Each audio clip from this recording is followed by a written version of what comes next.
Viewmasters, it's the podcast that we do. Viewmasters, talk about movies that we view.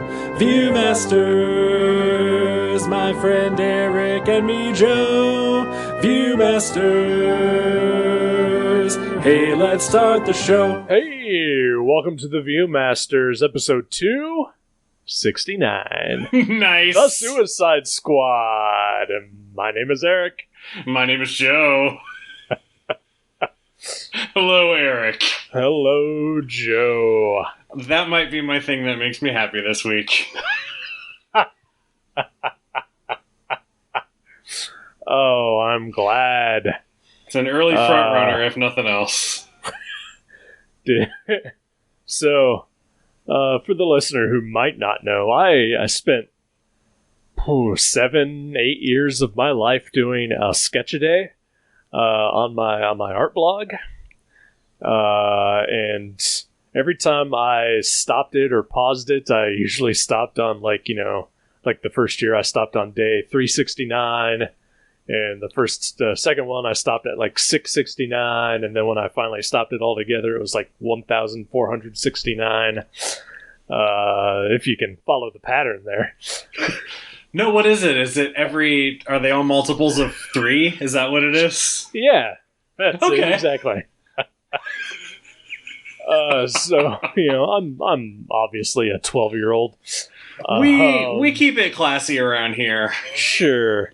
But so I was always fully aware of when like I hit, a number 69, like in the progress of it, but I never really celebrated it so much. Which always disappointed me. Like I would post something, I was like, oh fuck, it's day 69, I should have done something stupid for it. Right. But like I always knew. So it delights me that even though you could not have known in advance, there's a 69 joke in this movie. Yes. Yes, I love that. It worked out so well. I wish I had known.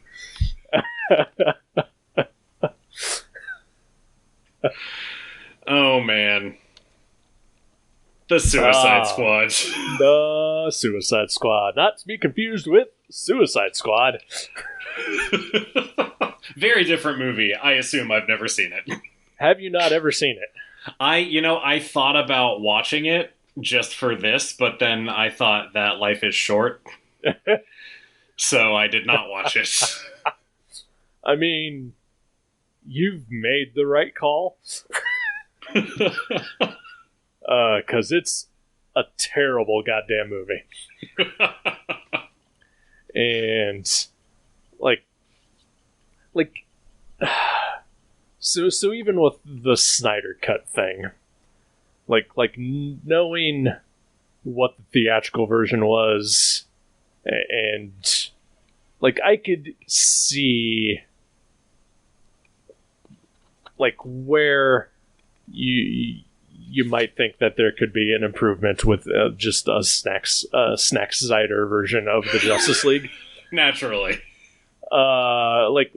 Whether you may like it or not, or and honestly, like I could not give a shit about that unless if it wouldn't have been for just the jackasses who kept propping it up, right? Right.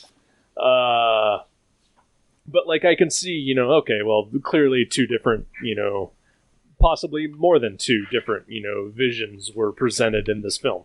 With the whole air cut thing. That thing is just a lumping turd. And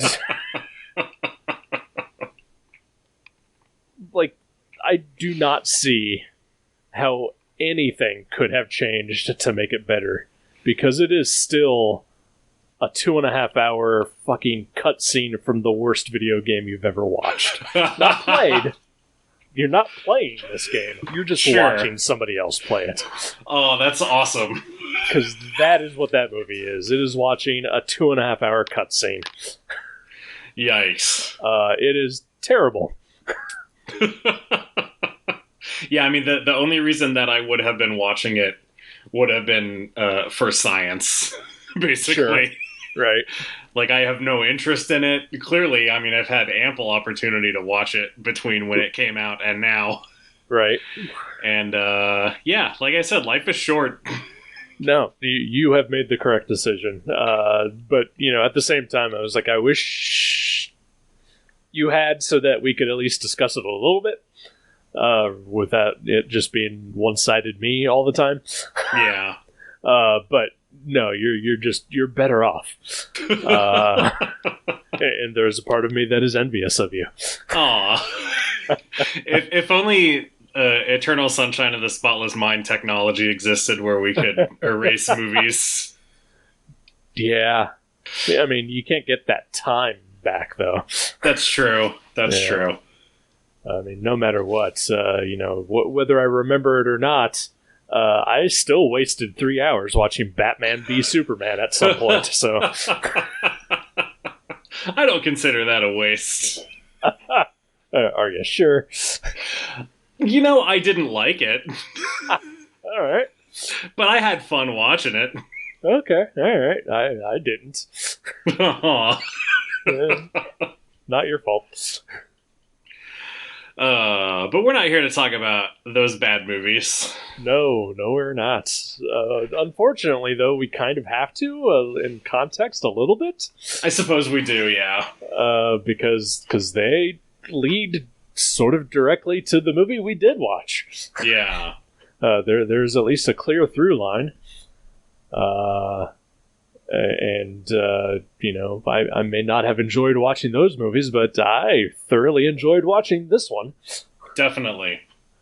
So last week when you announced it, I said that I would, pretty much have to watch it that night.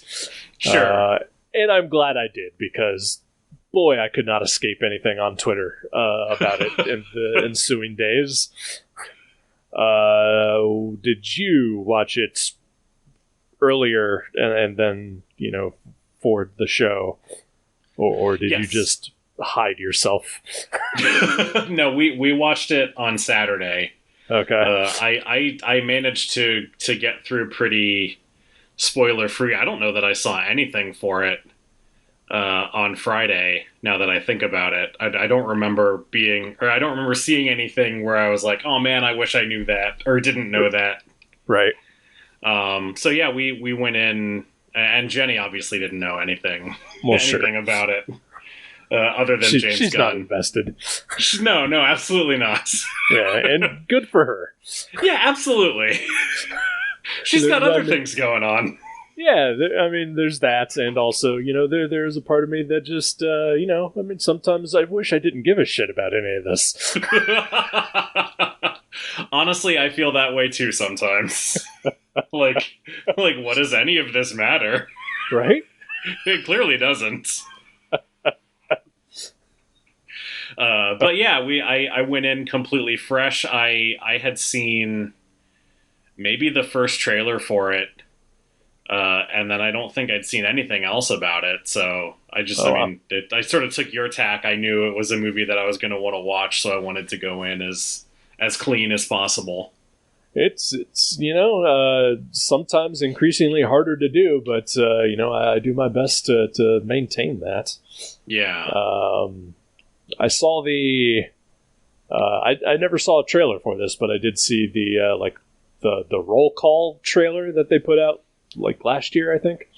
Okay. Which was hey, here's all the characters that are going to be in it, and then just sort of a teaser kind of thing. Yeah. And I was like, okay, that's it for me. That's all I need. All I need to know is David Desmalchian as Polka Dot Man. I'm in. Right? I figured. So obviously we're going to spoil the shit out of this movie. Oh, absolutely. Yeah, fair warning. I don't know that there's a way around it. Nope. But I figured that, of the characters that were announced to be in it, he would be one of the first to go. I was pleasantly surprised at how big a role he played in this movie. I mean, that is a fair assumption, right? Yeah. It's Polka Dot Man. Right. But, I mean, I like David Desmalchian. Yeah, I think he's a great actor. Oh, yeah, absolutely. So, yeah, I was absolutely thrilled that he made it through most of the movie. Yeah. But we'll talk about that later. It was great the way that they, like, the opening misdirect. Oh, are you still there? Yeah. Hello? Hello? Can you not hear me? I can hear you now. Okay. I heard like a weird Skype beep. Weird. Oh, I didn't hear that, but okay. Oh, are you still there?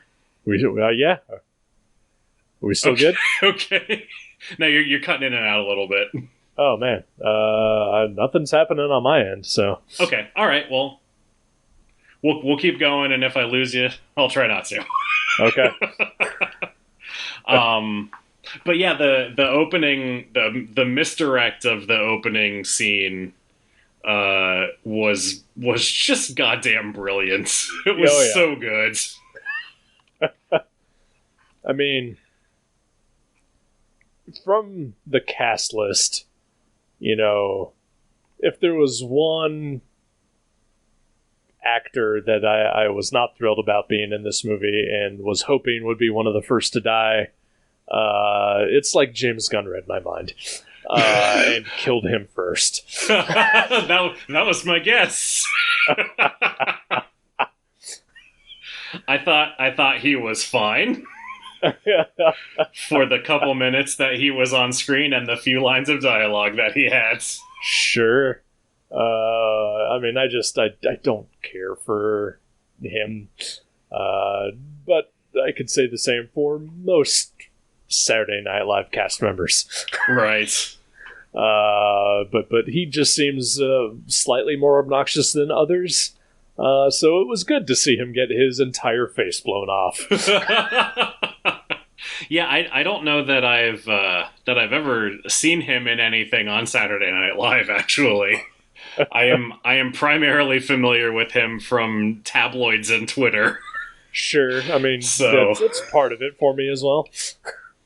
You know, he's just an obnoxious figure in life, right? But yeah, it's I don't know. It's weird because, you know, they are such D-list characters that are introduced in the opening scenes of this movie that to honestly be surprised that none of them make it through is a bit of a feat. Right. James Gunn still managed to do that. I thought at least Javelin would be okay. I mean, I was a little sad. I genuinely like Flula Borg. He's so good. Yeah. I was legitimately surprised that Captain Boomerang died. I was too, honestly. So you have not seen the first movie, as you've stated. Right, but I understand he's an important part of that movie. I wouldn't say important, but he's a standout. Okay. And I mean, maybe this is just me seeing Jai Courtney in other roles, but he's just a clump of mud. Like his acting ability is just he's a brick. Just lifeless and dull. But he brought Captain Boomerang to life in the first movie. He is the only bright spot of the first movie. And I will say that even over Margot Robbie as Harley Quinn. All right. Because she's a nothing in that movie either. Yeah. That's not a surprise. Yeah, you know, she's entirely treated as just, you know, a sexual object to leer at. Right. Like she doesn't truly come into her own until the Birds of Prey movie. Which, have you seen that?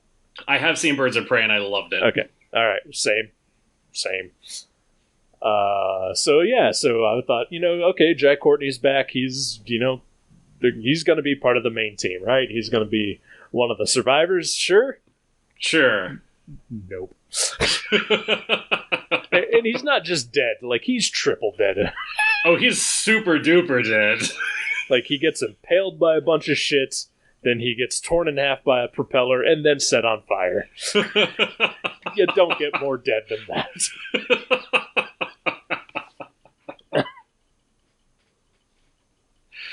Oh man, yeah, just the whole storming of Normandy sequence is just delightful.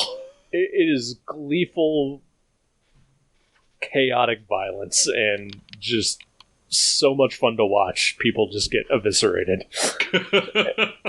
And I mean, it mostly helps that you don't know or give a shit about most of them. Right, that's true. But it's also hilarious. And just so the opening scenes feature Joel Kinnaman as Rick Flag, Margot Robbie as Harley Quinn, Jay Courtney as Captain Boomerang, and then Pete Davidson, is that his name? Like, yes. I hate the guy, but I can't even remember his name. Yes, Pete Davidson. I wanted to say Pete Townsend, but I know that's not it. It's Pete Davidson. I wanted to say Wentz. Pete Wentz. Is that someone? I think he's like the singer of Fallout Boy or something like that. Oh, man! All right. Yeah. The stupid shit I maintain in my brain. But yeah, so I won't go through all the actors, but we got Javelin, there's a ton of them. Blackguard, Mongal, Weasel, Savant. Is that it? Is that pretty much it for that? You forgot the best one, TDK. Oh, how could I forget TDK? How could you? Oh, played by Nathan Fillion. TV's Nathan Fillion. I was sad he wasn't in it more. Yeah, I think it's a little funny to me that the James Gunn regulars who have appeared in multiple of his films, they are all in like this opening scene and they all die horribly. Right.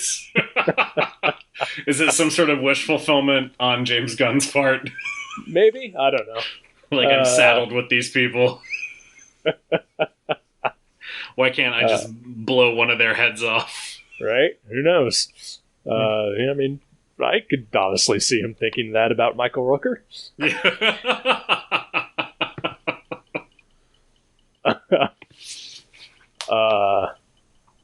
Although he does bring James back, not James. He brings his brother Sean back in a later scene. Twice. Yeah. Well, I guess is he? Oh yeah, I guess twice.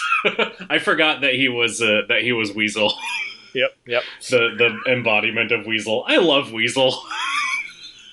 What a great just dumb gag character. And I was legitimately sad when he died, so I'm glad that he did not. Yeah, spoiler. I said we're going to spoil the shit out of this movie. Yeah, we are. We totally are. No, yeah, it was. He was absolutely so fun to watch. Just how fucking weird he looks and everyone's reaction to him. But then, yeah, Sean Gunn's in-person cameo as Calendar Man was also really cool. Yeah. Like, it's one of those things where it's kind of blink and you miss it, but, like, I saw it and I was like, oh, hey! I just was really happy, Yeah. Apparently there's, there's always a subset of people online. Like, no matter what you want to talk about. Oh, no. But there are people who are are pissed that they ruined Calendar Man. Oh yeah, I saw something that somebody said, like, why couldn't we have gotten a flashback to his backstory? Like, what are you talking about? He's a guy who wears a calendar costume. Yeah. I mean, they're clearly going for the sort of Long Halloween Arkham Asylum games version of him here. But Right. It's still fucking Calendar Man. Who gives a shit? Right. But then, to be fair, you could say the same thing about Polka Dot Man. That's true. That is true. By the end of this movie, I gave a shit. Yeah, they gave some real pathos to Polka Dot Man. Yeah. I mean, set aside the fact that, he is, at least to me, the most relatable character in the movie. I can see because that. He actively just wants to die. Right. Yeah, I forget. One of them says we're all gonna die, and his just sort of tired, God, I hope so. Yep. made me so just happy. I hear you. Say what? No, I was just saying, like, I hear you, Polka Dot Man. Oh, yeah, yep. If there was one thing I was disappointed about his performance, his role, whatever, is that he didn't do the run that he does in the Lego games. I don't remember. I don't remember his Polka Dot Man's run in the Lego games. Yeah, he has a crazy run where it's kind of like the Robert Crumb, trucking walk, but like really fast, and his arms like flail behind him like they're just wet noodles. Okay. It's goddamn delightful to watch every time. And I was just hoping at some point that would happen, but no. but it's fine. It all worked out in the end. Yeah. Of sorts. Of sorts. So the entire first 10 minutes of this movie is all, like you said, it's a misdirect. And then we catch up with the actual team we're following, which features other people. Yes, it would have to, because most everyone else died. Yeah, pretty much. Yeah, so during that massacre, basically, Rick Flag and Harley Quinn survive and are separated, but meanwhile we get introduced to the other Suicide Squad, featuring Bloodsport's Peacemaker, Ratcatcher, Polka Dot Man, and King Shark, right? Yes, correct. Is that all of them? That is all of them. Ratcatcher all 2, right. I would say. Yes. And then the movie decides that it's going to play with its timeline pretty weirdly. A little bit, yeah. Which I found entirely enjoyable, and in some places worked really well. Yeah, I liked how I typically, and I think this is something that I've gotten from Jenny, is I am typically annoyed when something starts with an action sequence and then flashes back to 72 hours earlier or whatever. Mm-hmm. Yeah. But yeah, I thought it worked really well here. And just as far as introducing the characters, and then I liked how yeah, like you said, the movie sort of, throughout the movie plays with the timeline a little bit, so we see, different things at different times. It was really cool. It really was. I think towards the climax scene, when they're in the tower, I think that's when it works kind of at its best. Definitely, yeah. Just seeing the different action scenarios happening that lead to different causes and events. Yeah, it really works well here, and I'm with you for the most part. Whenever I see stuff like that in movies, it's annoying. Sorry, the actual beginning of your movie is boring. Right. I mean, at least it doesn't start, with I mean, the type of thing that I hate is usually like, the character describing the entire movie like in a flashback, so then you basically know that he is alive throughout the entire thing and is going to be fine. Right? Yeah. Like this does it in a way that there are still stakes. Yeah. Which I think helps. Definitely. And the fact that other than nothing's going to happen to Harley Quinn. And you're pretty sure nothing will happen to Idris Elba, and we already know Peacemaker has a show coming out, so we know nothing's going to happen to those three characters at the very least, right? But also maybe, the Peacemaker show could be a flashback show. Yeah, I wasn't sure about that, especially, after he, does his sort of heel turn, right, and then gets shot. I thought he was dead, and then the Peacemaker show was just going to be like a prequel, right, about how he ended up there. So yeah, that was a genuine surprise at the end when he was still alive. Yeah. And Idris Elba, he could decide that he's not signing on for franchises. Sure. He seems like that kind of guy. Yeah, he did one Pacific Rim and he was done. Yeah, right? He could have come back for the second one. Sure. He may do Hobbs and Shaw too, who knows, but Oh, do you think he's going to be in Fast 10 and 11? Maybe, I don't know. The Rock won't be, so. That's true. Because he hates Vin Diesel. Right. They could just film all of their scenes separately. That is true. But, I don't know. Maybe he got burned by the Dark Tower. That's true. Oh, man. Remember the Dark Tower? I do remember the Dark Tower. I saw it in the theater. I had forgotten that existed entirely. I saw it on vacation in Florida. In a theater that was very old, that did not have stadium seating. Oh, wow. Oh, I know, right? And also, it was forgettable. Other than the fact that I actually saw it, I don't remember anything about it. Oh, R.I.P. the Gunslinger. But good for Idris Elba. Yeah. That he still works. I don't know what I'm saying. Yeah, Idris Elba is great. I really enjoy him and stuff. I do too. But if there's one actor in this movie who I am just I just want to cuddle him and just make sure he's okay, because I want to see him succeed and do well. That is Joel Kinnaman. Okay. Just something about him. I want to see that guy make it.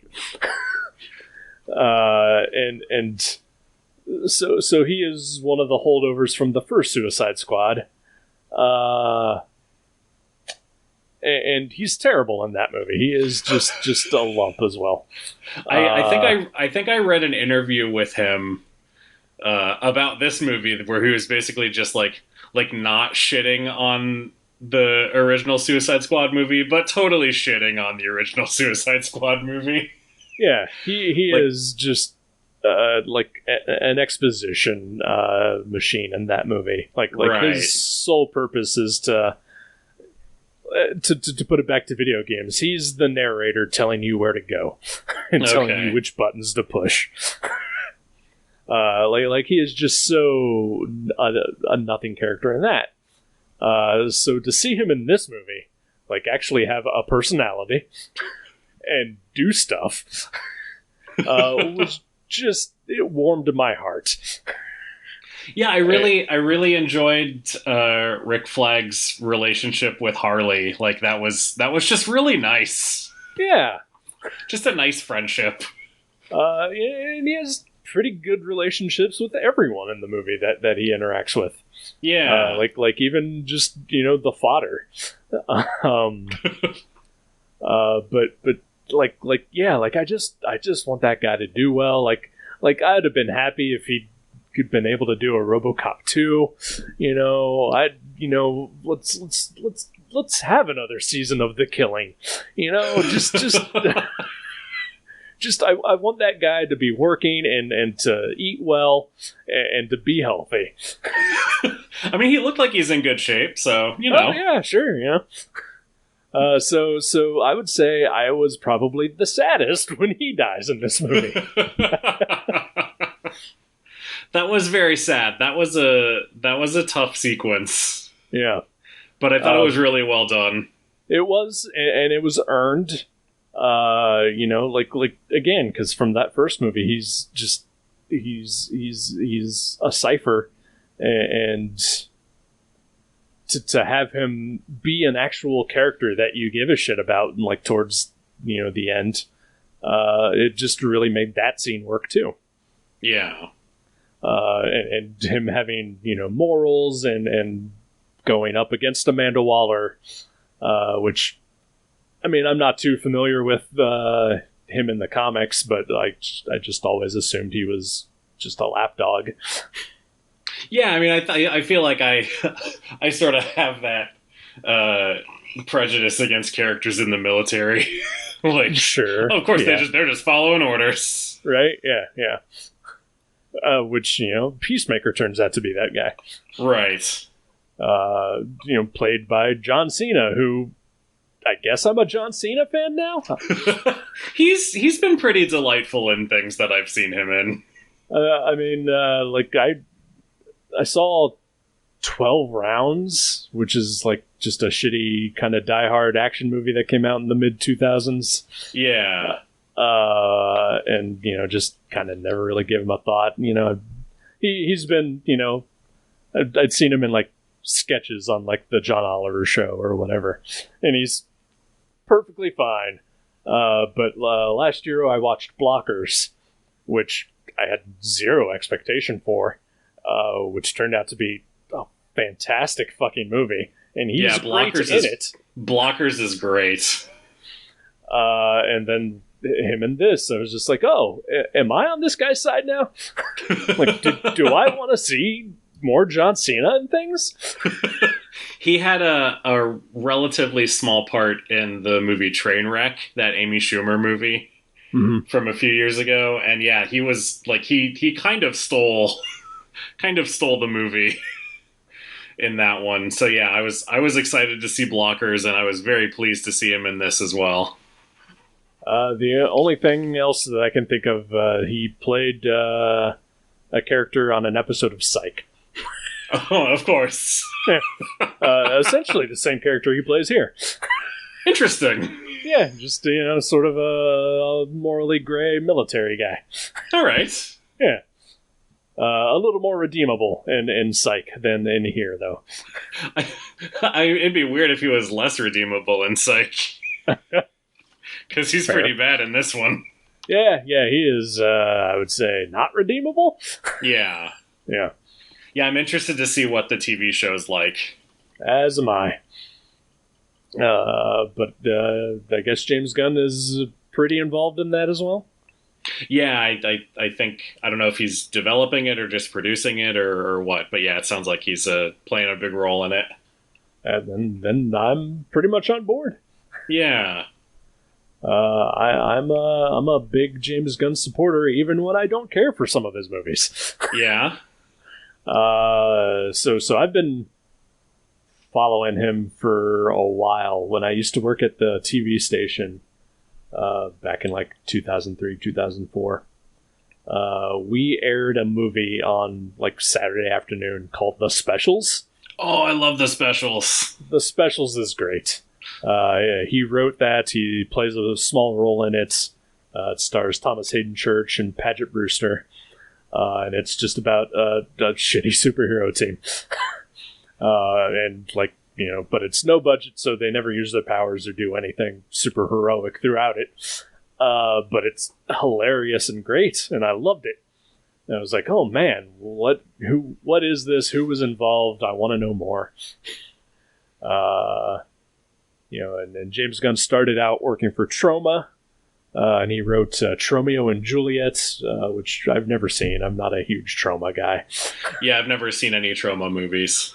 I've seen 2 of the Toxic Avengers, one of which I'd say is worth watching.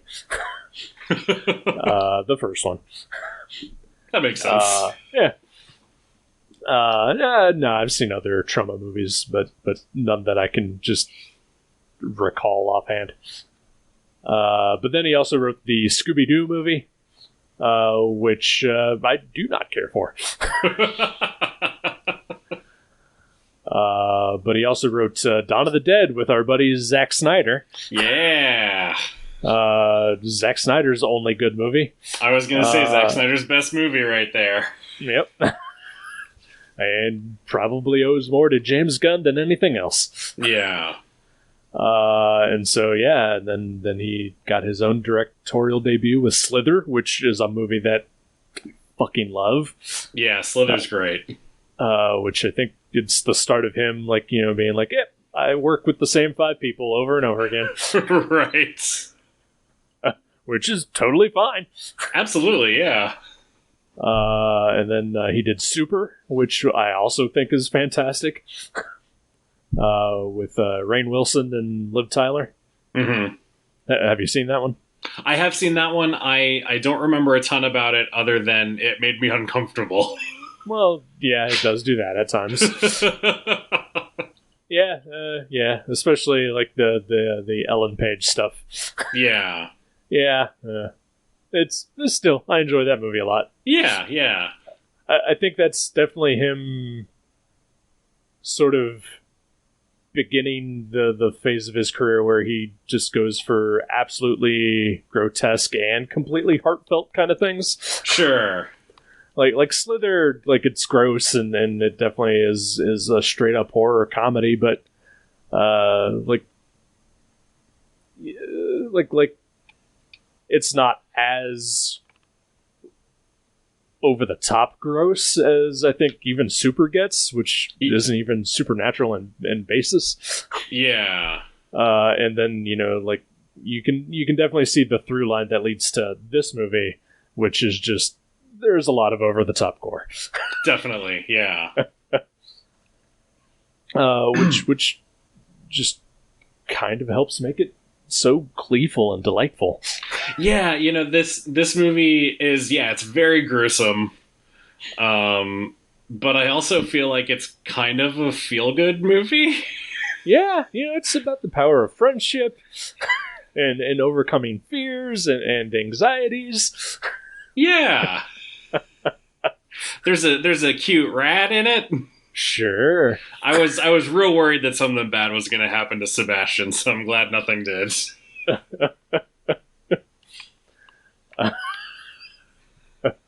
And we have Sylvester Stallone doing the voice of King Shark, our Groot of this movie. Yeah, Sylvester Stallone's best role. Well, for sure. I will argue against that, but it's definitely in his top 5. Maybe my favorite Sylvester Stallone role. How's that? I'll give you that, sure. I mean, honestly, the only thing I know about King Shark is Gail Simone likes to fuck with people on Twitter. Exactly. So, I have no expectations for that character. But he was a lot of fun in this movie. It boggles my mind that we live in a time where there have been 2 different live action versions of King Shark. One in the Suicide Squad and then the other one on the CW. Like, what is this? What timeline are we in? It's so weird. I had totally forgotten about that, but you're right. There's a pretty great episode where King Shark fights Gorilla Grodd. I remember that now, as you're saying it. Well, hopefully we'll get Gorilla Grodd in and be able to help flesh out that double whammy of awesome characters. I hope so. Maybe he'll be in Flashpoint. that would be amazing. Maybe he's actually the cause of flashpoints and not Reverse Flash. That'd be great.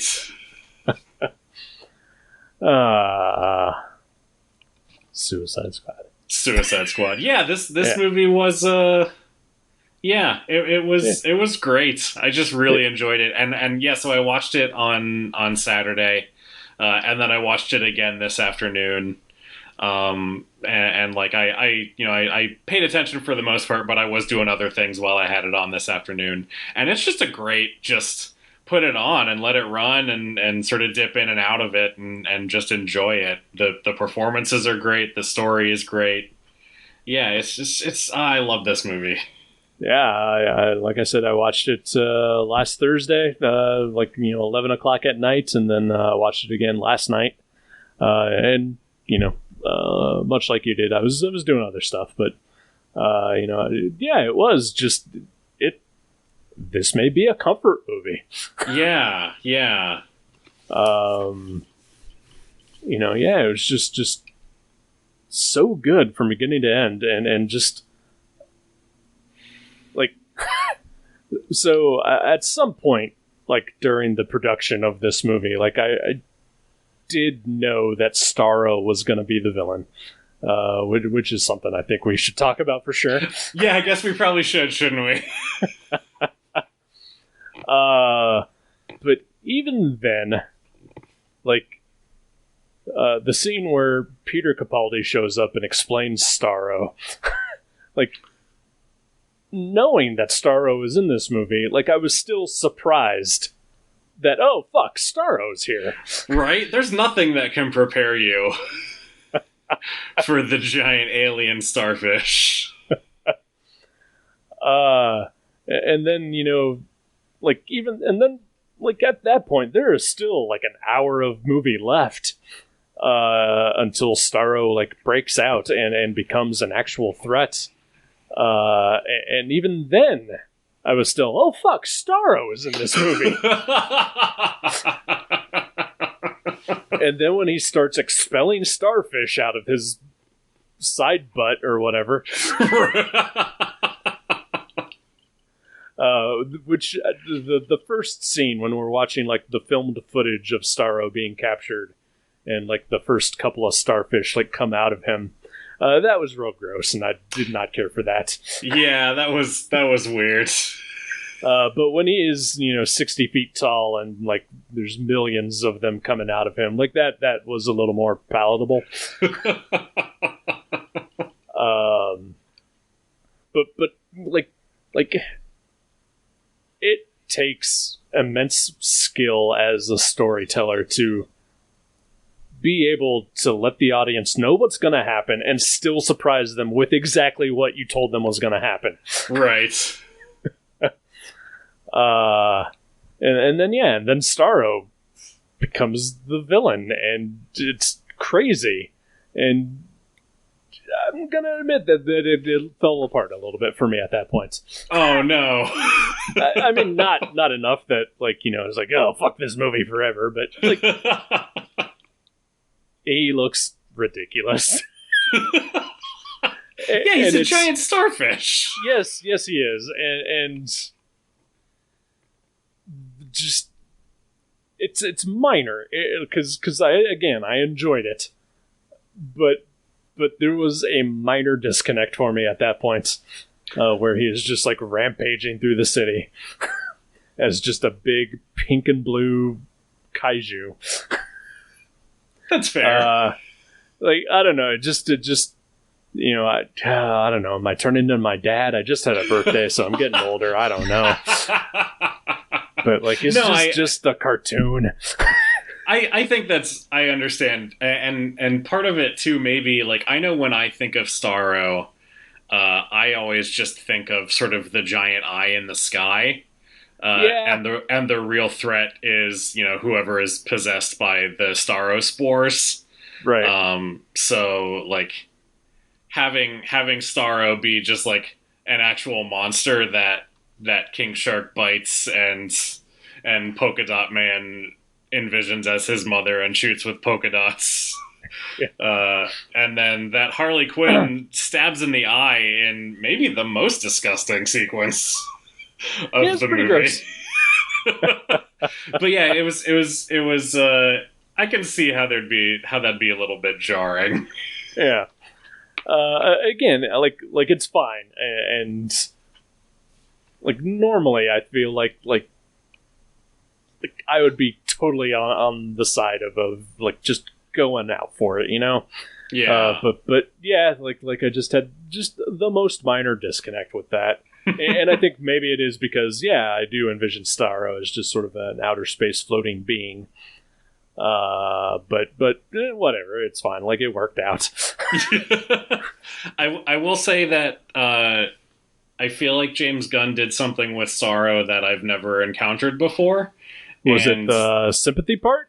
It was the sympathy part. Like, he made Starro sympathetic, and It was so simple, and it was so good. Yeah, no, that part definitely got to me for sure. His final line, you know, before he dies was pretty heart-wrenching. Yeah.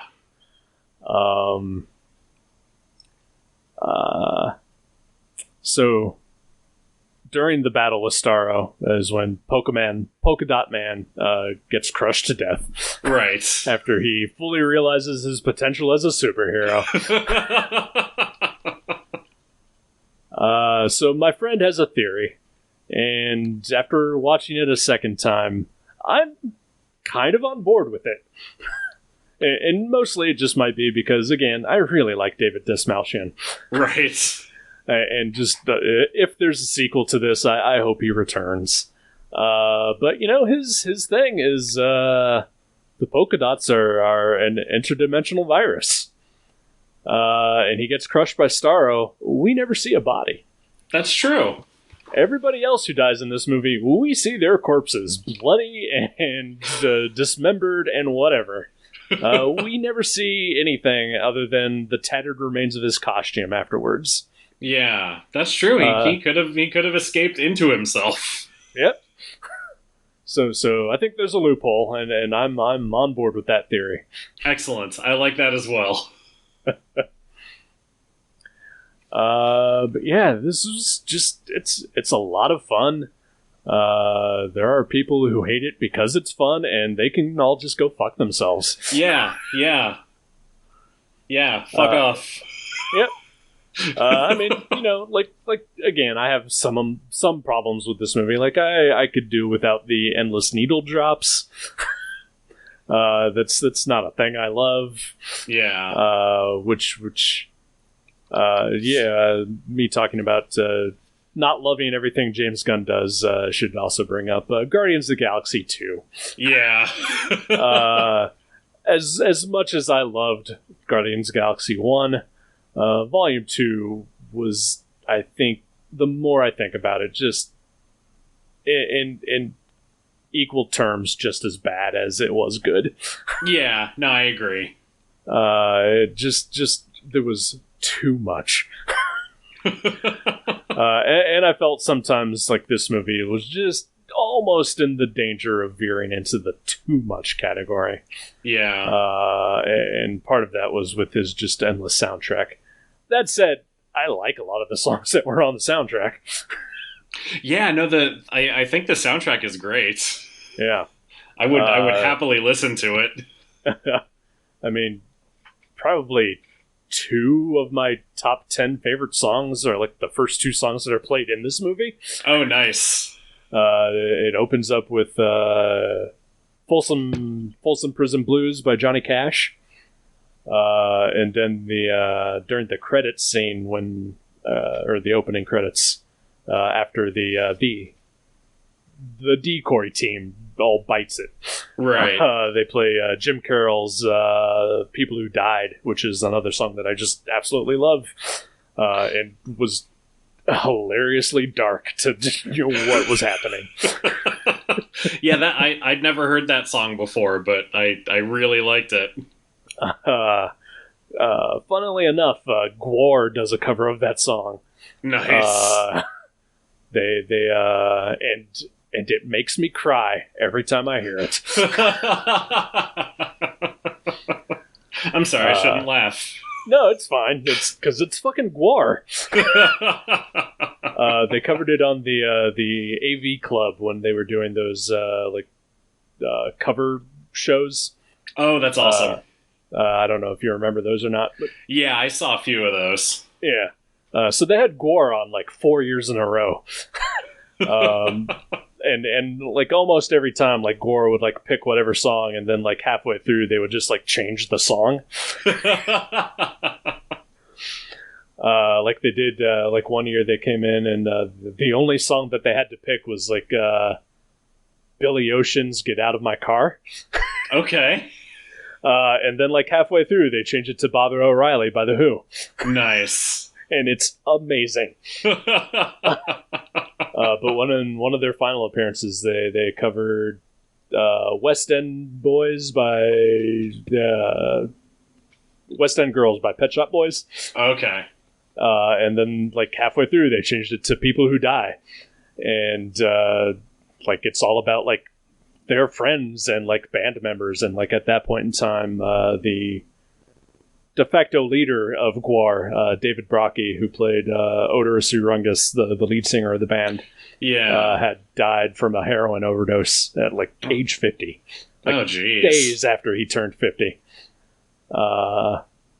And so they get to that part, and it fucking makes me cry every goddamn time. Yeah, that sounds intense. Yeah, but like it's still just like a hard rockin' punk song that, you know, guys in ridiculous costumes and makeup are playing.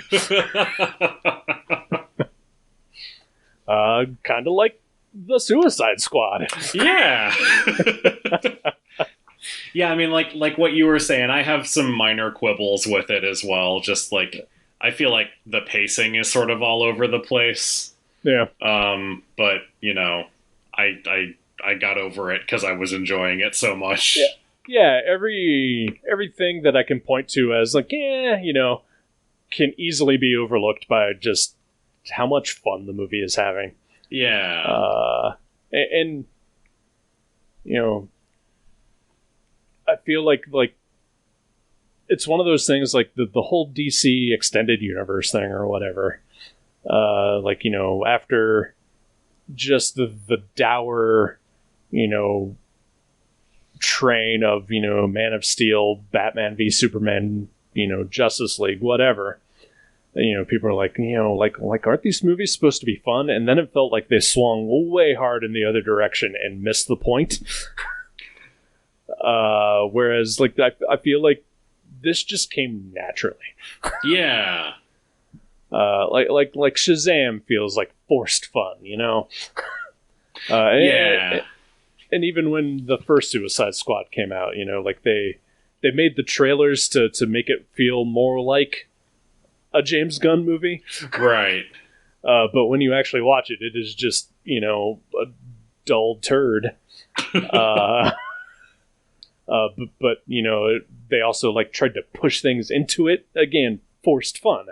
Yeah. That just totally worked against anything they were trying. So I was glad to see, you know, I was glad to see this. Yeah, I think this and Birds of Prey are a good course correction for the DC EU, right? As it were, and still being, you know, quote unquote mature. You know, 'cause yeah. both are rated R movies. You know, so, and you know, you can definitely say that, you know, well, you know, they're superheroes, aren't they supposed to be for kids? And I get that too, but you know, if that's the track you're going to go on, I think this is the more palatable one. You know? Yeah, definitely.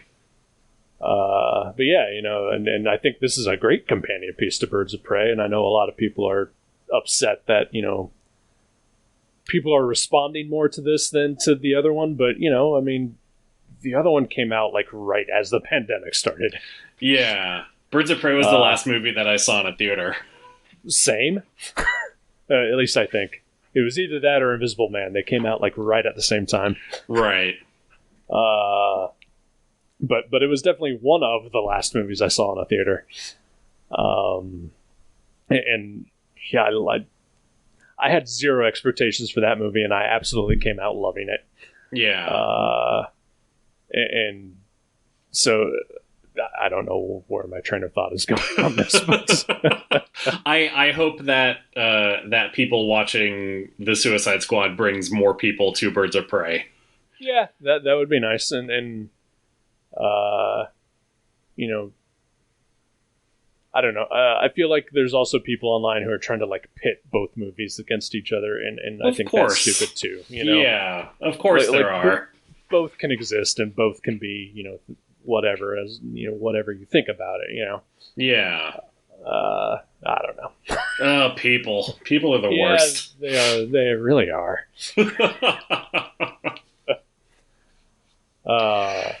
One last thing I'd like to say is another thing that I just found annoying is that I could have done with less of the polka dot man mom stuff. I thought that was in there just the right amount. Like giant Starro as his mom was perfect. You know, I liked if it would have stuck to the first time you see it, I thought that was very good and very well done. And then if we saw it again, like as you know, the kaiju wrecking the town, that would have been enough. But the scene where she shows up, like while he's dancing, I could have done without that. Yeah, I could take or leave that one too. That's a good point. Yeah. Also, you know, I'd say almost that entire bar scene could have been done without as well. Yeah. I mean, the only other than picking up Peter Capaldi, who is in this movie. Right. I loved, like, do you want a swarm of rats up your ass? Like, his response to that, I don't remember exactly what it is, but it's so perfect. Yeah. It reminded me, like, I mean, we have lived with him as Doctor Who for, you know, the past couple of years, but it reminded me that, oh yeah, he was also, you know, in the thick of it and in the loop as just this crass character. Yeah. And it reminded me of just classic, you know, what you know, other people might remember Peter Capaldi from, you know. Yeah, he's so funny. Yeah. There is one thing. So when he shows up at the bar, he has a bandage on his ear. And it is never explained. And he has it on for the rest of the movie afterwards. Like, it just, I don't know. It's one of those things that make me think, you know, there had to be deleted scenes. Because it is just blatant. I assumed he was just covering up his piercing. Like a waitress. Well, at first, like, when I really noticed it, like, I noticed he has something, like, jammed in his ear. Because he's got contraptions all over his head. And I thought, oh, maybe that's like a new contraption thing. You know, then he's just using the bandage to hold it in place for a while. But then I wound up rewinding to his previous scenes. And no, he still has that thing in his ear before he has the bandage. So, huh. Yeah, I don't know, just something that I caught that threw me off a little bit. Continuity errors. Yep. Cinema sins. You got him. You got James Gunn. Well done. Yep. Oh, I've canceled him correctly. I've done what Disney couldn't do. Oh, they tried. Yep. They did not have the power. Eric Schomburg is more powerful than Disney. Damn straight. Anyway, looking forward to Guardians of the Galaxy 3. Yeah, and the holiday special.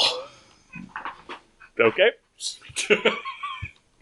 I don't know what that is. Yeah, there's Star Wars holiday special? No, they're doing a Guardians of the Galaxy holiday special. It's going to be on Disney Plus. Really? That James Gunn is writing and directing. Huh. All right. Yeah. Okay. It's a few years away, probably at this point.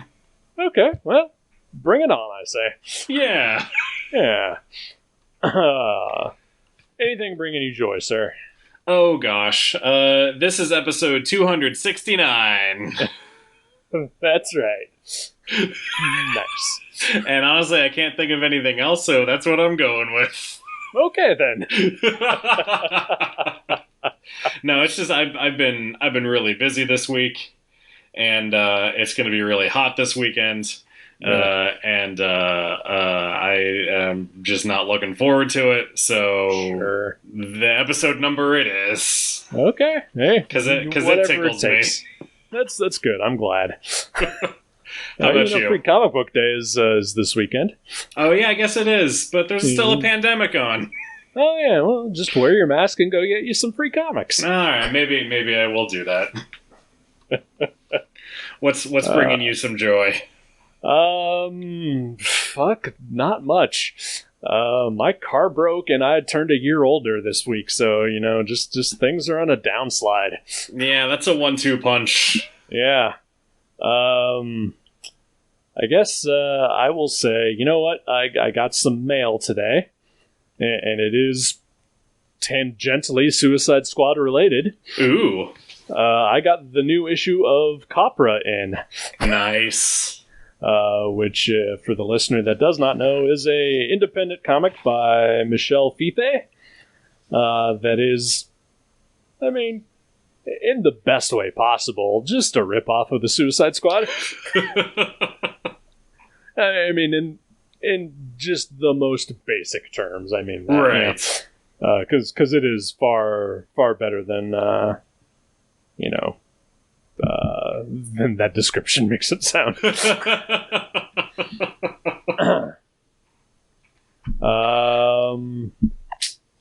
Yeah. Other than that, I don't know. Yeah, that's it. That's awesome, though. That's good. That's a good thing. Yeah, I look forward to reading that. Oh, you know what? I do have a joy this week. I mean, you're right. It's going to be hot as fuck, and I'm not particularly looking to much of anything this weekend. And it's free comic book day, and I will be at my comic book shop doing sketches, and I'm kind of anxious about that. But otherwise, have the first weekend off I've had in like 3 years. Oh, that's awesome. So usually, like, we record on a Thursday night, and then I have to stay up for 7 more hours, so that I can get ready for my night job on Friday. I don't have to do that tonight. I can go to bed after this. That's great. That's really great. Yeah. I'm so glad for you, because I that schedule is so grueling. It's not fun at times, for sure. So I get, it's just, I mean, I'm busy pretty much all 3 days, but I'm busy on my own time. Yeah. It's a different kind of busy. Exactly. Yeah. I mean, that is if I get my car back. Right. Fingers crossed. Yeah. Well, do you want to pick a movie for next week? I guess so.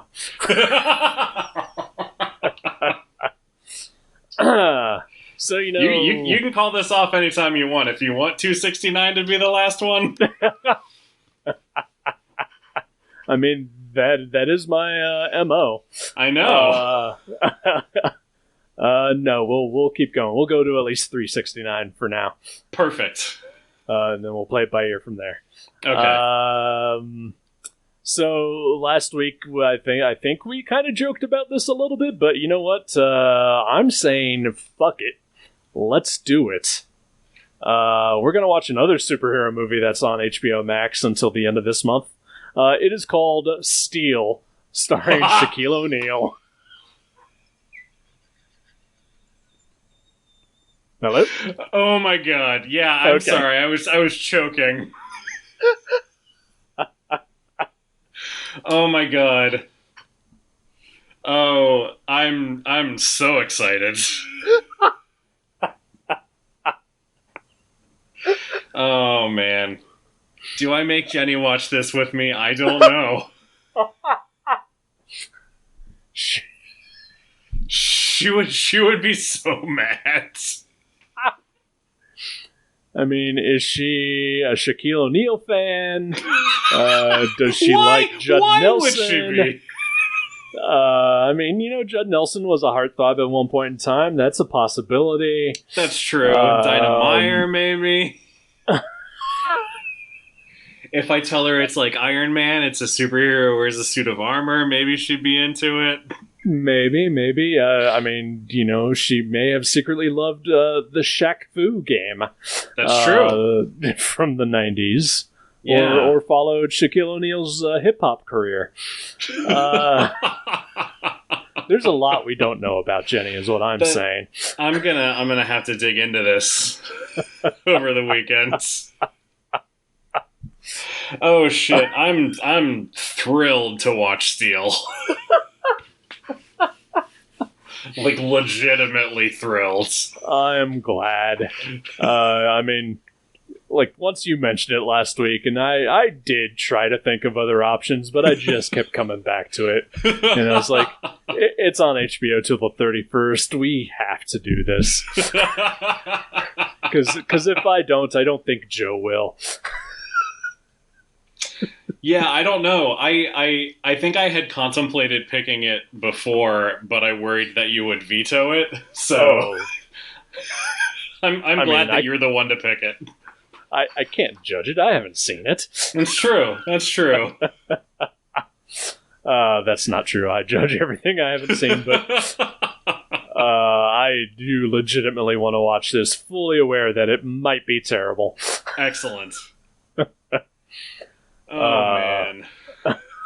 Steel. Yes.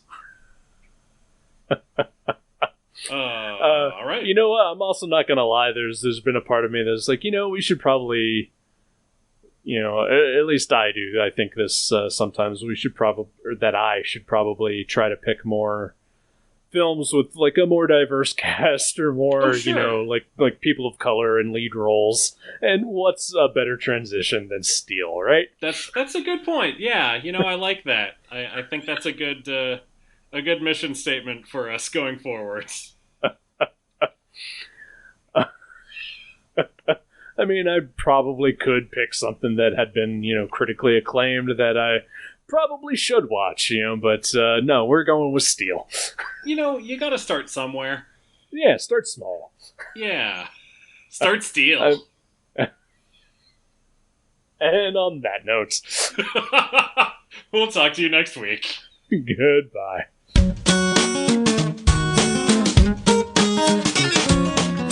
Thank you for listening to The Viewmasters. You can subscribe to the show directly at view.guttertrash.net or at iTunes and leave us a review. Visit view.guttertrash.net for email information and links to Facebook and Twitter. We'll see you next time on The Viewmasters.